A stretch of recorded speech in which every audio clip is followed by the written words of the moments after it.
नमस्कार दोस्तों, स्वागत है आपका आपके अपने यूट्यूब चैनल गवर्नमेंट गुरु 2.0 में। और आज मैं लेके आया हूँ आपके लिए समास समास का सेकंड पार्ट। पिछले पार्ट में हमने देखा था कि अव्ययभाव समास क्या होता है, समास के प्रकार क्या होते हैं, पद की प्रधानता के आधार पर समास के क्या प्रकार होते हैं। और हमने ये भी लिख लिया था कि अव्ययभावी समास में के उदाहरण लिख लिए थे और ये विशेष सारी विशेषताएं लिख ली थी। तो मैं थोड़ा सा रिपीट करवा देता हूँ कि चलो शुरू करते हैं। अव्ययभाव समास, इसमें हमेशा पहला पद अव्यय होता है। अव्यय, बहुत बच्चों को ये नहीं पता कि अव्यय क्या होता है। अव्यय का मतलब यह है कि ऐसा कोई भी शब्द ऐसा कोई भी शब्द या वर्ण जिस पर ऐसा कोई भी शब्द या वर्ण जिस पर लिंग वचन कारक, ठीक है, लिंग वचन और कारक का कोई प्रभाव नहीं पड़ता, कोई प्रभाव नहीं पड़ता। ये लिख सकते हो अलग से, नहीं पड़ता, ठीक है। मतलब कि जैसे हम एक सिंपल वर्ड लिखा लड़का, ठीक है। अब लड़के का लिंग क्या हो सकता है, लड़की, ठीक है। वचन क्या हो सकता है, लड़के, बहुवचन, ठीक है ना। तो इस लड़का शब्द है, ये जो है आपके स्त्रीलिंग में भी हो रहा है, तो इसका जो है वचन भी चेंज हो जाता है, ठीक है। लेकिन अपन यहाँ पे ये शब्द लिखा यथा, यथा का क्या स्त्रीलिंग होगा, कुछ नहीं होगा, यथा यथा ही रहेगा। ना कोई वचन होगा, ना एक वचन चेंज होगा, ना बहुवचन चेंज होगा, ना कोई लिंग चेंज होगा, ना कुछ चेंज होगा। जैसे तथा, जैसे और, वह, या, ये ऐसे वर्ड हैं जो कि अव्यय, ऐसे वर्ड हैं जिन पर लिंग वचन और कारक का कोई प्रभाव नहीं पड़ता, तो ऐसे शब्द अव्यय कहलाते हैं। तो यहाँ पे ये देखिए, पहला पद अव्यय होता है, दोनों पद भी अव्यय हो सकते हैं, ठीक। और प्रथम पद प्रधान होता है, ये इसकी विशेषताएं। कुछ उपसर्गों को छोड़कर, मतलब ऐसे उपसर्गों को छोड़ दिया जाए जो कि विशेषता बताते हैं, जो कि विशेषता बताते हैं। जैसे इसका उदाहरण मैं आपको समझाऊं, जैसे बुद्धि, ठीक है, ये लो कुबुद्धि, है ना। तो कु यहाँ उपसर्ग है, कु का मतलब यहाँ हो गया बुरी, है ना। तो कुबुद्धि मतलब ये विशेषता बता रहा है ना, इसकी इसकी विशेषता बता रहा है, कुबुद्धि, है ना। तो कु जो उपसर्ग है इसकी विशेषता बता रहा है, तो इसका मतलब इसमें अव्ययीभाव समास नहीं है, अव्ययीभाव समास नहीं है, क्योंकि अव्ययीभाव समास तो वही होते हैं जो कि ऐसे उपसर्ग आए जो विशेषता नहीं बताएं। इस लाइन को पढ़ो, कुछ उपसर्गों को छोड़कर, मतलब विशेषण युक्त उपसर्गों को छोड़कर सभी उपसर्ग अव्यय होते हैं। समझ में आ गया।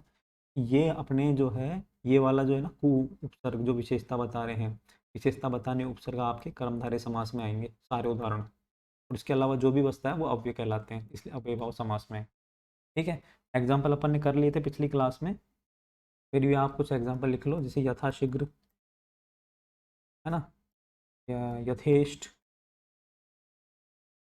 आजकल। अच्छा, एक चीज और इसमें मैंने बताई थी पिछली क्लास में कि शब्दों की पुनरावृत्ति होती है, शब्दों की पुनरावृत्ति, ठीक है, होती है। जैसे शब्दों की पुनरावृत्ति, जैसे हाथों हाथ, एक और लिख लो, दिनों दिन। अब इसका जो है समास वगैरह करेंगे। यथाशीघ्र मतलब शीघ्रता अनुसार। यथेष्ट मतलब, यथेष्ट मतलब इच्छा अनुसार। आजकल मतलब आज और कल, ठीक। हाथों हाथ मतलब हाथ के बाद हाथ, या हाथ ही हाथ में, हाथ ही हाथ में। दिनों दिन मतलब दिन दिन में, है, क्या लिखोगे, दिन ही दिन, या प्रति दिन, ठीक है।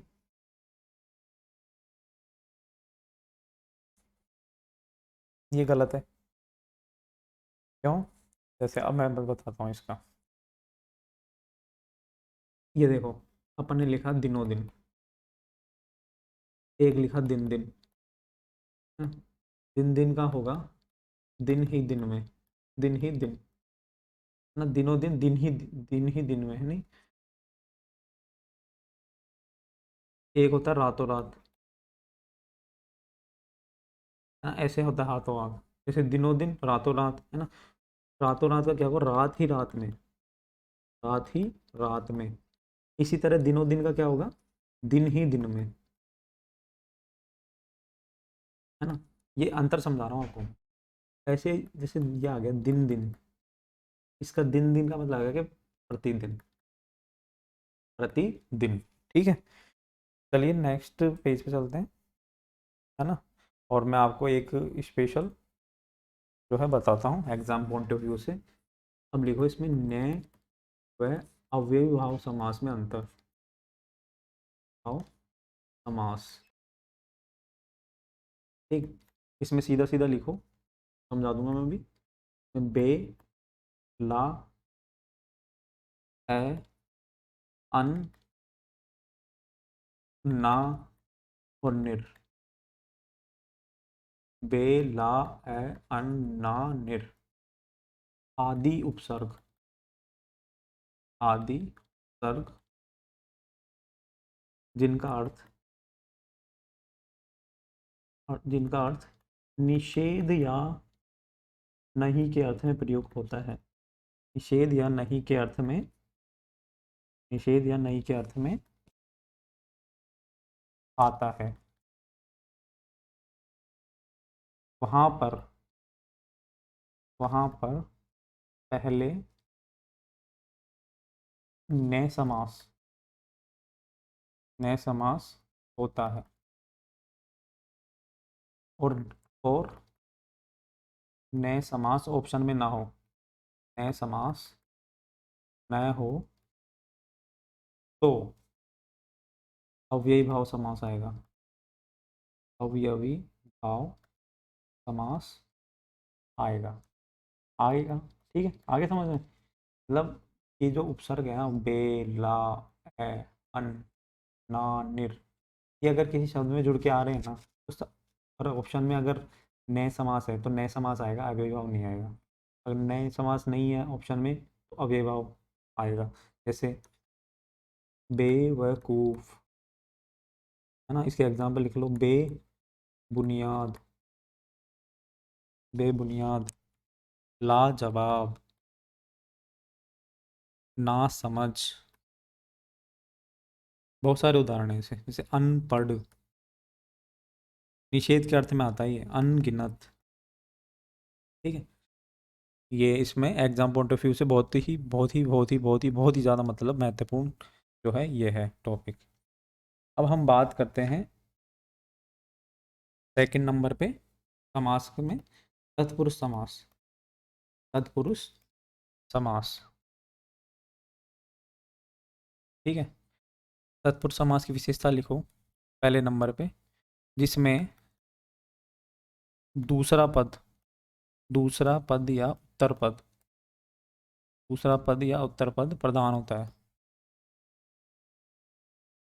ठीक है, सेकंड विशेषता लिखो, इसमें, इसमें कारक के विभक्ति चिन्हों का, कारक के विभक्ति चिन्हों का लोप होता है। ठीक है, कारक के विभक्ति चिन्हों का लोप होता है। अब इस तत्पुरुष समास को समझने से पहले, क्योंकि इसकी एक विशेषता यह है कि कारक के विभक्ति चिन्हों का लोप होता है, तो तत्पुरुष समास को समझने से पहले हम ये तो समझे कि कारक क्या होते हैं, है ना। कारक अलग से हिंदी में टॉपिक भी होता है ना, जो टॉपिक है हर एग्जाम में आता है।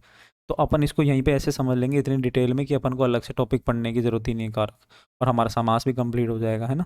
इसी तरह से स्ट्रेटजी अपनी रहेगी पढ़ाई करने की। तो कारक टॉपिक डाल लो, है ना, नहीं तत्पुरुष समास के नीचे डाल लेना कारक जो है टॉपिक। अब इसमें लिखो, कारक का दूसरा नाम क्या है, परसर्ग भी बोलते हैं। पीएसआई में तो पूरा अलग से टॉपिक है, और लगभग 3 से 4 क्वेश्चन आते हैं इसके, और सबके गलत होते हैं मोस्टली। क्यों होते हैं वो अभी आपको समझ में आ जाएगा।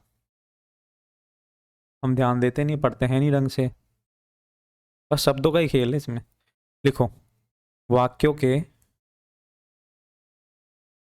सभी पदों को, वाक्य के सभी पदों को आपस में, वाक्य के सभी पदों को आपस में जोड़ने का, आपस में जोड़ने का कार्य कारक चिन्ह करते हैं।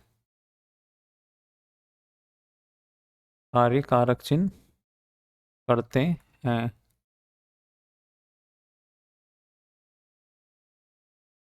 कोई चिन्ह ऐसे लिखता है ना तो ये गलत होता है, ये सही होता है। ने आधा नहीं होता, है आधा होता है। ठीक है, तो ऐसी छोटी छोटी बातें ध्यान रखा करो।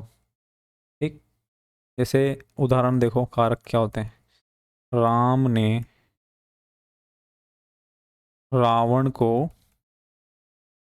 बाण से मारा, बाण से मारा। ठीक है, तो ये क्या हो गया, राम करता, राम ने क्या किया, मारा, तो ये क्या होगी, मारना क्रिया। किसको मारा, रावण को। ये क्या हो गया, कर्म। ये क्या है, बाण से, काय से मारा, बाण से, तो ये हो गया करण। ठीक है, ये तो हो गए कारक। और ये ने, ये को, और ये से, ये हो गए अपने कारक चिन्ह। ठीक है, ये कारक नहीं होते हैं, कारक तो ये होते हैं, ये कारक चिन्ह होते हैं। ठीक है, ये होते हैं आपके कारक चिन्ह, ध्यान रखना। ये होते हैं आपके कारक चिन्ह। अपन क्या सोचते हैं कि जैसे ने आ गया, को आ गया, ये इनको कारक बोल देते हैं, तो ये गलत होते हैं। ठीक है, नेक्स्ट लिखो, कारक जो 8 प्रकार के होते हैं। कारक कितने प्रकार के होते हैं, 8 प्रकार के होते हैं, जिसमें प्रथम व अंतिम कारक। प्रथम कारक कौन सा है और अंतिम कारक कौन सा है, अभी आ जाएगा समझ में। प्रथम तो सबको पता होगा, कर्ता। ठीक है, अंतिम कौन सा है, संबोधन। लिखो इसमें, जिसमें प्रथम व अंतिम कारक का प्रयोग तत्पुरुष समास में नहीं होता, तत्पुरुष समास में नहीं होता है। ठीक है, अब मैं आपको टेबल बनाऊंगा, टेबल बनवाऊंगा, तो टेबल आप बनाओ, है ना। तो यहाँ पे लिखो आप क्रम संख्या, यहाँ लिखो कारक, यहाँ लिखो कारक का चिन्ह, और यहाँ लिखो प्रयोग। बहुत इजी वे में समझाऊंगा, बहुत ही ज़्यादा इजी। ऐसा कभी किसी ने पढ़ाया ही नहीं होगा। और एक बार पढ़ लिया ना तो दूसरे किसी एग्जाम, चाहे आरएस मेंस का एग्जाम हो, उसमें भी पढ़ने की जरूरत नहीं है ना। पीएसआई में पढ़ने की जरूरत नहीं है, पुलिस सब इंस्पेक्टर आरपीएससी जो लेती है, अभी 600 वैकेंसी आने वाली है। अगर हिंदी आपने पढ़ ली ना यहाँ से, तो ज़रूरत ही नहीं है कहीं से पढ़ने की। और मार्केट में बहुत भरमार है, टीचर्स की भरमार है, यूट्यूब पे, कोचिंग्स में, किताबों की भरमार है। लेकिन अपन को एग्जाम ओरिएंटेड तैयारी करनी है, अपन को ज्ञाता नहीं बनना। ठीक, तो लिखो पहला, कर्ता, कर्ता, इसका चिन्ह ने। ये सुना होगा पहले, बचपन से रटते आ रहे हैं, कर्ता ने कर्म को करण से संप्रदान के लिए, संप्रदान के लिए, ठीक है, अपादान, अपादान से अलग, अलग या पृथकता का बोध। ठीक है, संबंध का, के, की, अधिकरण में, पे, पर, और संबोधन हे, हो, अरे। ठीक है, ये नंबरिंग कर लो, ये तो क्या फ्लो फ्लो में मैं लिख दिया। ठीक है, तो सबसे पहली बात तो, प्रथम कारक और अंतिम कारक का प्रयोग तत्पुरुष समास में नहीं होता प्रकारों में। मतलब तत्पुरुष समास में तो मेनली हमारे ये 6 ही जो है प्रकार आएंगे, लेकिन हमें तो समझना कारक है ये ना पूरा, इसलिए अपन ने लिखवा दिया। ठीक, अब अच्छा, कर्ता जो है, कर्ता कारक का प्रयोग, कर्ता ने, इसका प्रयोग जो होएगा, वो प्रयोग किस में होगा, कार्य करने वाला। ठीक है, और कर्म का, कर्म क्या होगा, कि क्रिया का आधार। प्रयोग कहाँ पे होगा, क्रिया के आधार पर। इसको ऐसे लिख लो, अभी समझ में आ जाएगा 2 मिनट में, है ना। करण से, यहाँ पे भी कोई भी वाक्य में प्रेम, या फिर साधन के रूप में, या कोई अंग विकार, अंग विकार के रूप में, है ना, तो करण कारक का प्रयोग होता है। संप्रदान के लिए, तो संप्रदान में क्या होता है, कोई दान दे रहा है या किसी वस्तु को दे रहा है, या फिर हेतु, निमित्त है के लिए, ठीक, या वास्ते, मतलब इन शब्दों में जो है आपका ऐसे भाव आना चाहिए, वाक्य का भाव आना चाहिए, देने का या फिर दान देने का या फिर किसी के लिए कुछ करने का, तो आपके संप्रदान कारक उपयोग होता है। फिफ्थ में पढ़े अपन आपादान। आपादान में पृथकता का भाव भाव होता है, इसमें जैसे अलग होना, घृणा, ईर्ष्या, ठीक है, भय, उत्पत्ति आदि का भाव आता है। संबंध काके की, इसमें संबंध का बोध होता है। अधिकरण, अधिकरण में मतलब पूरे वाक्य का आधार, पूरे वाक्य का आधार व्यक्त किया जाता है, ठीक। और संबोधन का सबको पता है, पुकारने के अर्थ में किया जाता है या आश्चर्य के अर्थ में किया जाता है। अरे तुम इतनी जल्दी आ गए, ठीक है। तो कारक ही होते हैं, कारक के ही पर 8 प्रकार होते हैं, जिसमें से 6 जो प्रकार हैं पहले को और 8 को छोड़कर, जो तत्पुरुष समास में काम आते हैं। कर्ता ने, कर्म को, ये इनके जो है चिन्ह है, इनको तो याद कर रखना पड़ेगा, बोल बोल के याद करना पड़ेगा कि कर्ता का तो चिन्ह जो होता है ने होता है। कर्ता ने कर्म को कर्ण से, संप्रदान के लिए अपादान से अलग, संबंध काके की, अधिकरण में पेपर, संबोधन है और है, सबको याद हो जाएगा, कोई इशू नहीं है। और इनका प्रयोग होता है कर्ता का कार्य करने वाले के लिए, कर्म का क्रिया का आधार, कर्ण प्रेम साधन के रूप में या अंग विकार के रूप में, संप्रदान दान देना, हेतु निमित्त, घृणा ईर्ष्या भय उत्पत्ति के लिए आपके अपदान कारक यूज होता है ना। संबंध, संबंध बताने का काम जो संबंध कारक, अधिकरण पूरे वाक्य का आधार बताने के लिए, ठीक है। चलो नेक्स्ट पे चलते हैं, पेज पे, नेक्स्ट पेज पे चलते हैं और शुरू करते हैं अपन, जो है आपके उदाहरण। जैसे उदाहरण लिखो, मोहन ने पानी पिया, मोहन ने पानी पिया, नहीं पिया, ठीक। अब इसमें आएगा कारक। अब इसमें कारक कौन सा है, मोहन ने पानी पिया, ये क्या हो गया कर्ता ना, क्रिया क्या हो गई पीना, पानी क्या हो गया कर्म, कारक चिन्ह कौन सा है इसमें जो दिखाई दे रहा है, ने, ये हो गया आपका कारक चिन्ह, ठीक। ये तो होता है पहचानने का तरीका, ठीक। जैसे अब एक और एग्जांपल ले, सरिता ने दूध को जो है क्या किया, पिया। अब इसमें पहचानो, सरिता ने क्रिया पीने की, सरिता क्या है कर्ता, दूध क्या हो गया आपके कर्म। अब यहाँ पे ये को और ये ने, ये क्या हो गया आपके कारक चिन्ह दोनों, कौन सा है कौन सा नहीं है वो अभी बात करेंगे, ठीक है। ये दोनों हो गए आपके कारक चिन्ह, ठीक है ना। अब मैं आपको 3 रूल लिखवा रहा हूँ, उसको मैं जैसे लिख रहा हूँ वैसे लिख लो, अभी समझ में आ जाएगा। देखो, जब कर्ता, जब कर्ता और कर्म, जब कर्ता और कर्म एक साथ प्रयुक्त होते हैं, जब कर्ता और कर्म एक साथ प्रयुक्त होते हैं, अभी समझ जाना कि मतलब एक साथ वाक्य में जब कर्ता और कर्म कारक एक साथ आते हैं ना, तो वहाँ पर, तो वहाँ पर कर्म को वरीयता दी जाती है, कर्म को वरीयता दी जाती है। अगर मैं थोड़ा फास्ट पढ़ा रहा हूँ ना, तो आप, जैसे फास्ट लिख रहा हूँ मैं, मेरे को पता है तो मेरी स्पीड थोड़ी फास्ट है, तो आप क्या किया करो, थोड़ा सा पॉज कर दिया करो, ठीक है। पॉज कर दिया करो वीडियो को, पॉज करने से क्या होगा कि आप लिख लिया करो फिर वापस से।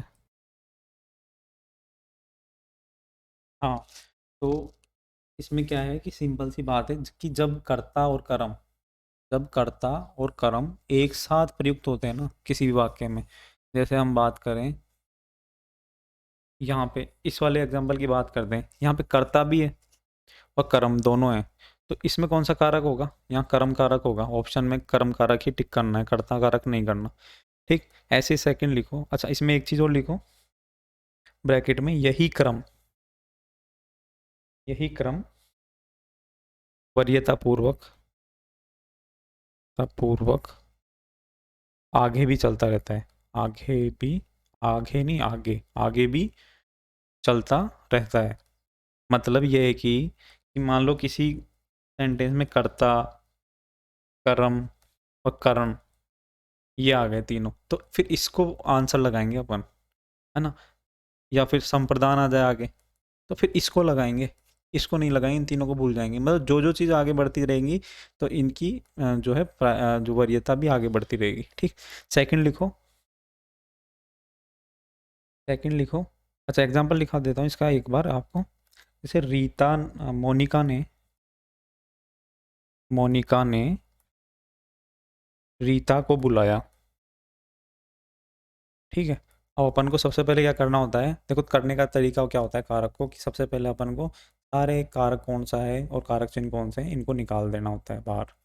जैसे मोनिका, ये कर्ता हो गया, क्रिया क्या की? बुलाने की, तो ये क्रिया हो गई। ठीक, रीता क्या? कर्म।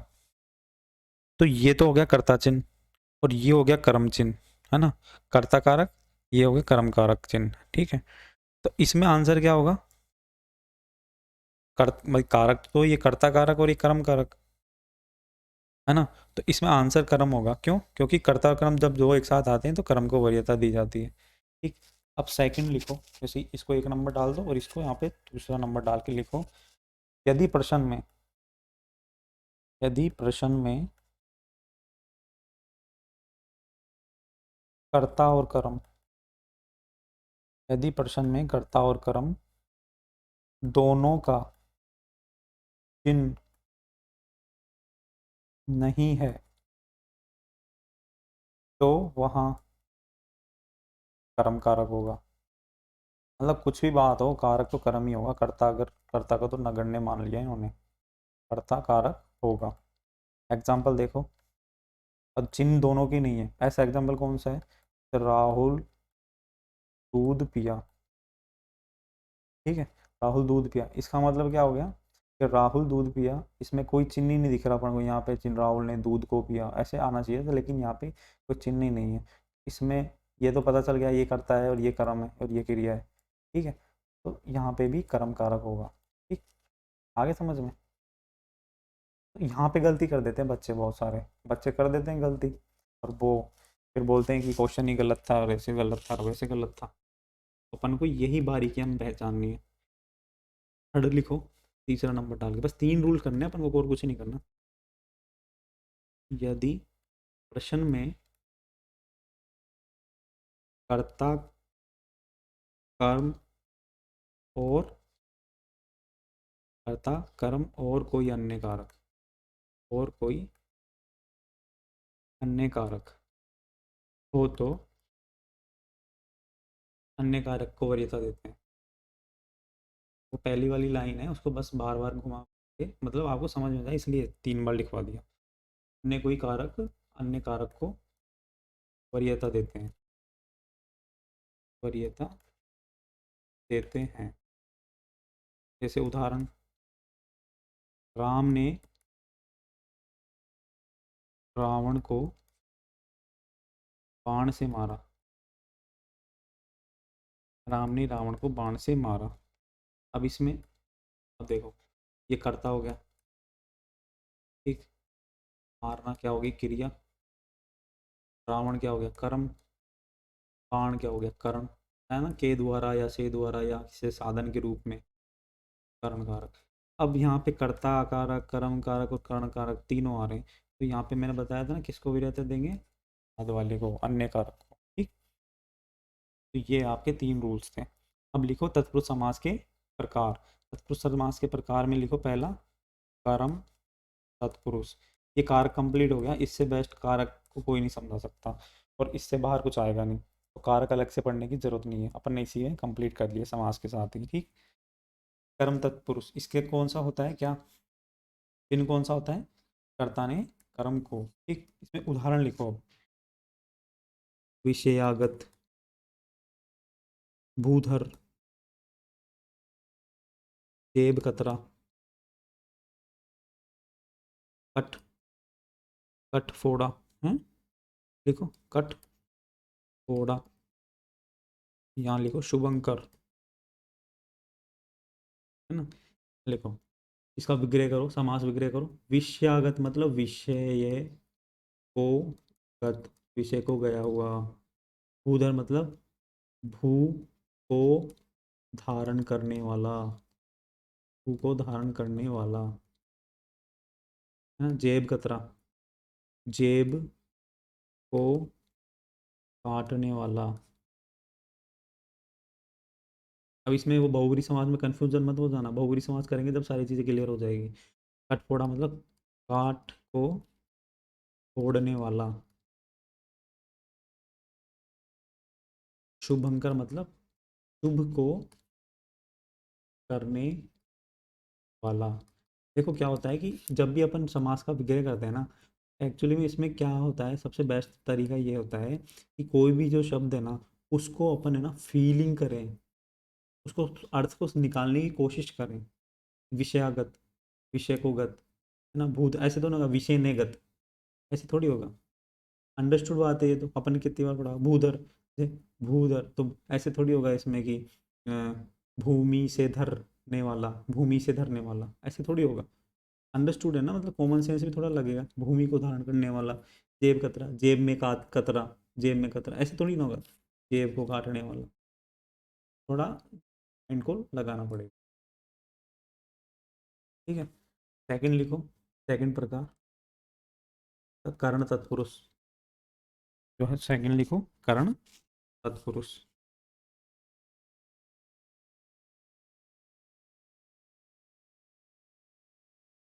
इसका कौन सा चिन्ह होता है? से या के द्वारा। ठीक है, इसमें उदाहरण लिखो। तुलसीकृत, हस्तलिखित। और शब्दों में भाव ही ऐसा आएगा कि कोई कार्य किसी के द्वारा किया गया, किसी के द्वारा किया गया, साधन का उपयोग किया गया है। जैसे रतन जड़ित, नेत्र विहीन। ये मैंने बेस्ट एग्जाम्पल है जो किसी ना किसी एग्जाम में आए हुए हैं। कर्ण बधिर, शोकाकुल। ठीक, देखो तुलसी करत, तो तुलसी, तुलसी द्वारा कृत, है ना, तुलसी ने जो लिखा है। हस्तलिखित मतलब हस्त द्वारा लिखित। रतन जड़ित मतलब रत्न से जड़ित। नेत्रविहीन, नेत्रविहीन मतलब नेत्र से हीन। मैंने बताया था ना आपको, जो टेबल बनाई थी अभी इसकी कारक की, तो अंग विकार, जब भी अंग में विकार आए, विकलांगता आए या किसी भी प्रकार का अंग विकार आए, तो इसमें कर्ण समास होता है। कर्ण तत्पुरुष समास होता है, कर्ण कारक होता है। ठीक है, कर्ण बधिर मतलब कर्ण से बधिर, है ना। शोकाकुल मतलब शोक से आकुल। ठीक है, नेक्स्ट चले, ये हो गया कर्ण तत्पुरुष। नेक्स्ट चलते हैं संप्रदान, नंबर 3, संप्रदान तत्पुरुष। इसमें जो कारक चिन्ह होते हैं, को, संप्रदान का को, के लिए। ठीक है, इसके उदाहरण देखो। उदाहरण तो आपको सारे देखने, बहुत सारे देखने, जहाँ पे भी आपको समाज के उदाहरण देखने को मिले वहाँ करने लग जाओ। खुद का दिमाग अप्लाई करो और जो नियम लिखा है उसको देख के करने लग जाओ, क्योंकि प्रैक्टिस से ही आदमी परफेक्ट बनेगा। आपको एक बार प्रैक्टिस हो गई ना, तो आपको बस चुटकियों में निकाल दोगे देखते ही।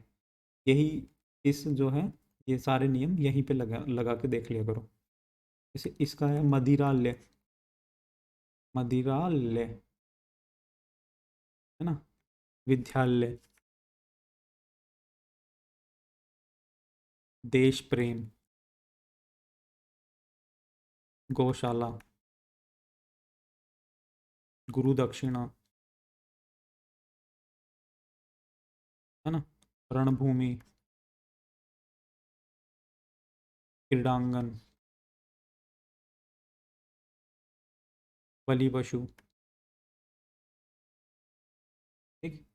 तो अब इसका जो है अर्थ निकालने की कोशिश करो। मदिरालय मतलब मदिरा के लिए आल्य, मदिरा के लिए आल्य।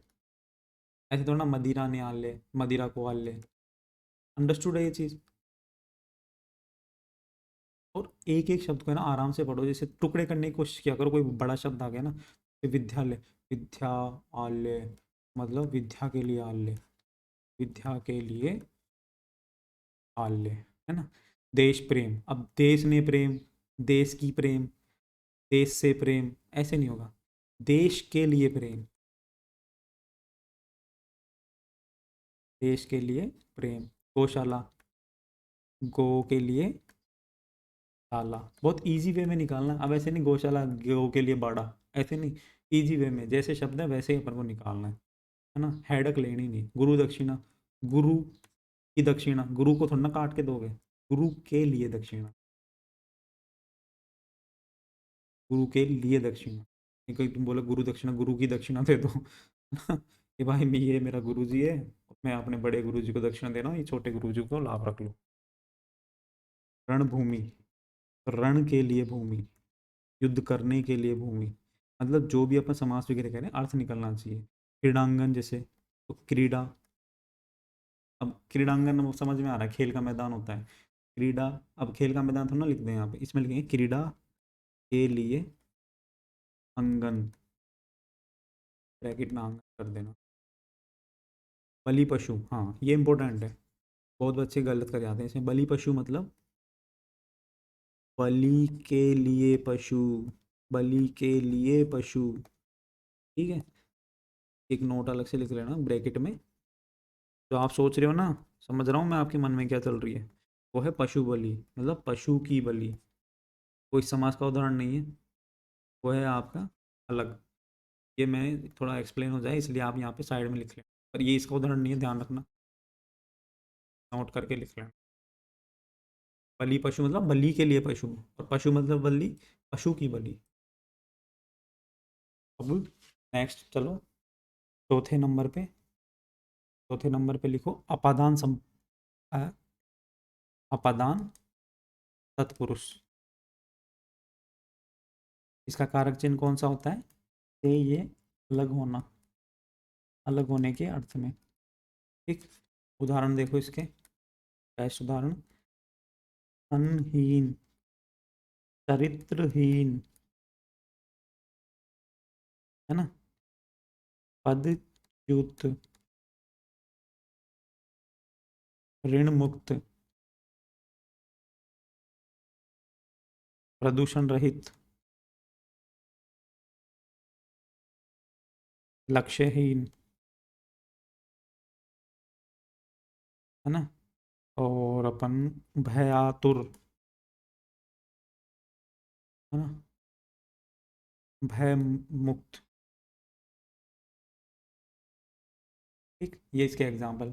आपादान कारक में से अलग होने के अर्थ में इसका जो है कारक चिन्ह होते हैं, और इसका प्रयोग क्या होता है? घृणा, ईर्ष्या, और इसके लिए भी तो आता है ना, बताया था ना आपको, डर, उत्पत्ति, है ना। अपन को तो अभी समास कर रहे हैं ना, इसलिए अपन ये वाले एग्जाम्पल देखते हैं। धनहीन, धनहीन का मतलब क्या हो? धन से हीन। चरित्रहीन, चरित्र से हीन। अच्छा एक चीज और बताता हूँ, ये एग्जाम्पल करो फिर। पदच्युत मतलब पद से च्युत। इसका मतलब ये हो गया कि अलग किया हुआ, पद से हटाया गया, है ना। ऋण मुक्त, ऋण मुक्त मतलब ऋण से मुक्त। प्रदूषण रहित मतलब प्रदूषण से रहित। लक्ष्यहीन, लक्ष्य से हीन। भयातुर मतलब भय से आतुर। भय मुक्त मतलब भय से मुक्त। ठीक है। अब एक चीज़ मैं बताऊं, जैसे अन्य कारक पड़े तो से है ना, से और कहीं पे भी आ रहा था अपने, कर्ता ने कर्म को करण से, तो करण का भी जो से था ना, इस से में और से में क्या डिफरेंस है? ये तो किसी साधन के रूप में काम में आ रहा है, जैसे बाण से मारा, चाकू से मारा, भाला से मारा, बंदूक से मारा, ये तो साधन के रूप में प्रयोग हो रहा है। और यहाँ पे ये से है ना, ये अलग होने के अर्थ में यूज हो रहा है, अलग होने के अर्थ में। जैसे धन से ही, धन से बिल्कुल अलग है। चरित्र से ही, चरित्र है ही नहीं। मतलब पृथकता का बोध कराता है ये वाला से। ठीक है, ये डिफरेंस है। ठीक। चलो नेक्स्ट चलते हैं। 5 नंबर डालो और लिखो संबंध तत्पुरुष। संबंध तत्पुरुष, इसका क्या था? का, के और की। जैसे उदाहरण देखो, नीति शास्त्र, नीति शास्त्र, राजपुत्र, राजमाता, है ना, गोदान, कन्यादान, बहुत ही बेस्ट एग्जाम्पल है ये, युवावस्था, है ना, वाचस्पति। ठीक। नीति शास्त्र का जो है, हाँ, नीति शास्त्र जो है, इसका समास वगैरह करेंगे तो के की, ये तो आता ही है ना इसका। हाँ, का के की, जो क्या है इसके कारक से। नीति शास्त्र का जब समास वगैरह करेंगे तो देखो, नीति, नीतियों का शास्त्र, संबंध बता रहा है इसका शास्त्र का नीतियों से। काय का शास्त्र है? नीतियों का। राजपुत्र मतलब राजा का पुत्र। राजमाता मतलब राजा की माता, राज्य की माता मत कर देना, राजा की माता। गोदान मतलब गो का दान। कन्यादान मतलब कन्या का दान, कन्या का दान। ठीक है। युवावस्था मतलब युवा, युवा की अवस्था नहीं, युवा अवस्था मतलब बहुवचन में आता है ये, तो युवाओं की अवस्था। वाचस्पति, अब यहाँ देखना, वाचस्पति मतलब वाक का स्वामी। ठीक है। अब यहाँ पे वाचस्पति, वाक का स्वामी, अर्थात कौन? ऐसे अब आता है ना, बहुवीरी समास में आते हैं ऐसे उदाहरण। इसमें ना बहुवीरी समास नहीं होगा, इसमें होगा अलुक, अलुक तत्पुरुष। या एक अलग प्रकार है तत्पुरुष समास, अलुक तत्पुरुष। तो इसको सबसे लास्ट में करेंगे अपन, समास कंप्लीट करेंगे तब। समास कंप्लीट करते ही इसको लास्ट में 2 मिनट का है ये मैं बता दूंगा। यहीं से क्या है कि क्वेश्चन फंस जाते हैं, अपने हो जाते हैं गलत। बहुत कम बच्चे हैं, लगभग ये मानो आप में से कि 1% बच्चे भी है ना, इसको नहीं जानते कि अलुक तत्पुरुष होता क्या है। कभी पढ़ाया नहीं क्लासों में इतने डिटेल में। तो मैं बता रहा हूँ ना, अगर समाज अगर आपने यहाँ से पढ़ लिए तो आपका कोई भी एग्जाम हो, रीट हो, पटवार हो, एलडीसी हो, आरएसी हो, पीएसआई जिसमें हिंदी का पूरा पेपर होता है, पुलिस सब इंस्पेक्टर, कोई भी एग्जाम हो, मतलब हिंदी जहाँ पे आ रही है ना, तो आपके बिंदी नहीं लगने दूंगा अगर आपने वीडियो सारे देखे हैं तो। सीधी सी बात ये है। ठीक है। अब हम बात करते हैं छठा जो प्रकार है इसका, अधिकरण तत्पुरुष। इसका कौन सा होता है चिन्ह? पेपर। ठीक है। इसमें उदाहरण देखो, सिंपल सिंपल से, स्वर्गवास, स्वर्गवास, कवि पुंगव,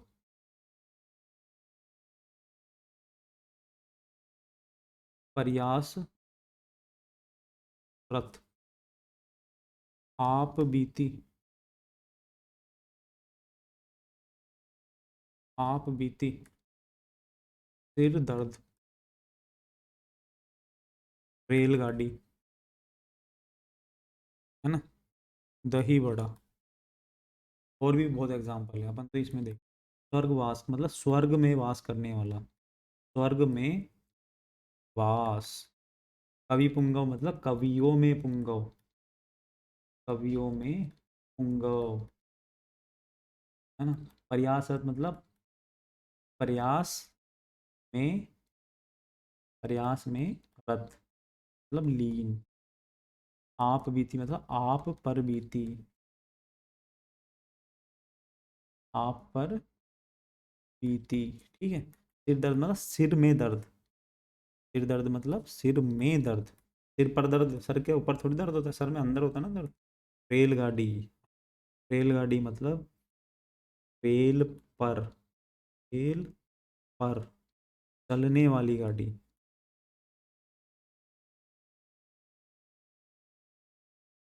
देखा, रबड़ का यूज है।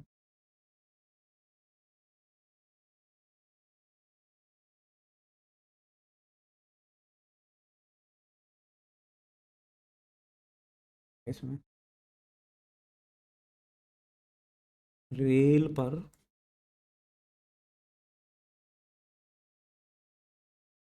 चलने, लिख लेना आप, चलने वाली गाड़ी, है ना। अब इसका मैं एक चीज़ बताऊंगा अभी आपको। दही बड़ा मतलब दही में डूबा बड़ा, दही में डूबा बड़ा। ठीक है। देखो रेलगाड़ी, रेलगाड़ी का मतलब क्या होता है, अपन क्या बोलते हैं, कोई ट्रेन आती है ना, रेलगाड़ी आ रही है, रेलगाड़ी नहीं आती, रेलगाड़ी तो कह देते हैं, जो कि गलत है। ये देखो पटरियां होती है ना, ये पटरियां हैं। तो पटरियां जो होती है ना, इसको ही रेल कहते हैं अपन। हकीकत में रेल ये होती है। तो इस पर जो गाड़ी चलती है ना, उसको रेलगाड़ी कह देते हैं, है ना। अपन कहते हैं ना, देखो रेल आ रही है, रेल आ रही है, साइड हो जाओ, फाटक बंद हो रहा है, रेल आ रही है, ऐसे कहते हैं ना। तो रेल तो वहीं रहती है, गाड़ी आती है, समझ गए। इसलिए इसका ट्रेन कहा जाता है इंग्लिश में। तो रेल जो हिंदी का वर्ड है, रेल का मतलब होता है पटरियाँ, तो रेल पर चलने वाली गाड़ी, इसलिए उसे रेलगाड़ी कहा जाता है। आगे समझ में। ठीक है। ये हो गया। अब आपका ये जो है मैं बता रहा हूँ, तत्पुरुष समास कंप्लीट हो गया, तत्पुरुष समास कंप्लीट हो गया। अब नेक्स्ट समास अपन पढ़ेंगे कर्मधारय समास। तो उससे पहले अपन क्या है, कर्मधारय समास पढ़ेंगे नेक्स्ट क्लास में, नेक्स्ट क्लास कर्मधारय समास, है ना। तो लाइक करना वीडियो को, सब्सक्राइब करना चैनल को, गवर्नमेंट गुरु 2.0 को दोस्तों के साथ शेयर करना। थोड़ा मेरे को भी मोटिवेशन मिलेगा अगर चैनल पे सब्सक्राइब आएंगे, और बेल आइकन ज़रूर दबाना, ताकि मैं कोई भी वीडियो डालूँ तो आपको जो है जल्दी से नोटिफिकेशन मिल जाए और आप तक वीडियो पहुंच जाए। ठीक। और नेक्स्ट वीडियो, और मैं बता रहा हूँ ना, आप अपनी डिटेल स्टडी होगी पूरी, अपन को कोई जल्दी नहीं है, डिटेल स्टडी होगी। और आपने एक बार पढ़ लिया ना, ये मेरा पूरा कंटेंट मेरा है, मेरा बनाया हुआ, और एक बार अगर आपने पढ़ लिया ना, तो कोई सा भी एग्ज़ाम हो, कहीं से और जगह से पढ़ने की ज़रूरत भी नहीं है। मैं अभी आपको एग्जाम्पल करवाऊंगा बहुत सारे।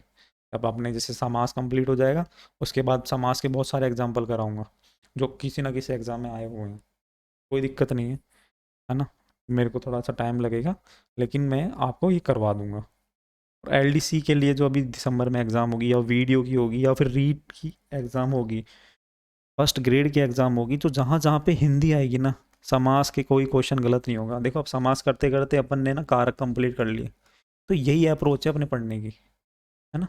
यही अप्रोच है अपने पढ़ने की, एक टॉपिक से लिंक करके दूसरा टॉपिक पढ़ लेते हैं। कारक भी कहीं से पढ़ने की ज़रूरत नहीं है, वो आपको एग्जाम्पल बच रहे हैं, जो एग्जाम्पल अपन कारक के अलग से कर लेंगे, है ना, कोई इशू नहीं है। तो ठीक है, आज के लिए इतना ही, मिलते हैं नेक्स्ट क्लास में। चैनल को सब्सक्राइब करो, लाइक करो, फॉलो करो, शेयर करो।